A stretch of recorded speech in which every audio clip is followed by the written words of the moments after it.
दोस्तों जब आप अकाउंटिंग स्टार्ट करते हैं करना एज अ फ्रेशर तो आप बड़े कंफ्यूज होते हैं। सेल का इनवॉइस या परचेज के इनवॉइस को कैसे पहचानें। आप कंफ्यूजन में रहते हैं कि ये परचेज का इनवॉइस है या सेल का। तो चलिए ये कंफ्यूजन को मैं आज आपकी दूर कर देता हूँ। सपोज मेरी company x y z limited जो एक इनवॉइस इशू करती है, ठीक है ना।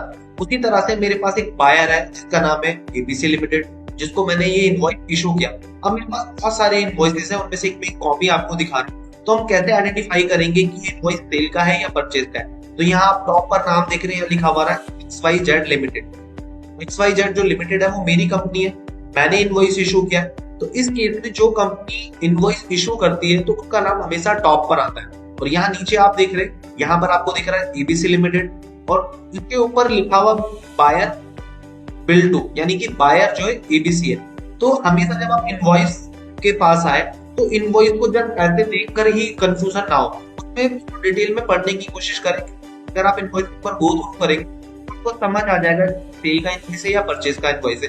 अब मेरे केस में जो इनवॉइस मैंने आपको दिखाया ये सेल का इनवॉइस है। उसी तरह से सपोज मेरी पार्टी का नाम होता जिनके लिए मैं काम कर रहा हूँ, अकाउंटिंग कर रहा हूँ, एबीसी लिमिटेड, और ये बिल मुझे आया होता है लिमिटेड से, जैसा कि आप देख रहे हैं कि इस तरीके से बायर में मेरा नाम आता है एबीसी लिमिटेड। तो ये आसानी से मैं समझ जाता है ये इनवॉइस जो है परचेज का है। तो बहुत ही इजी वे है इसको समझने का। तो आई बिलीव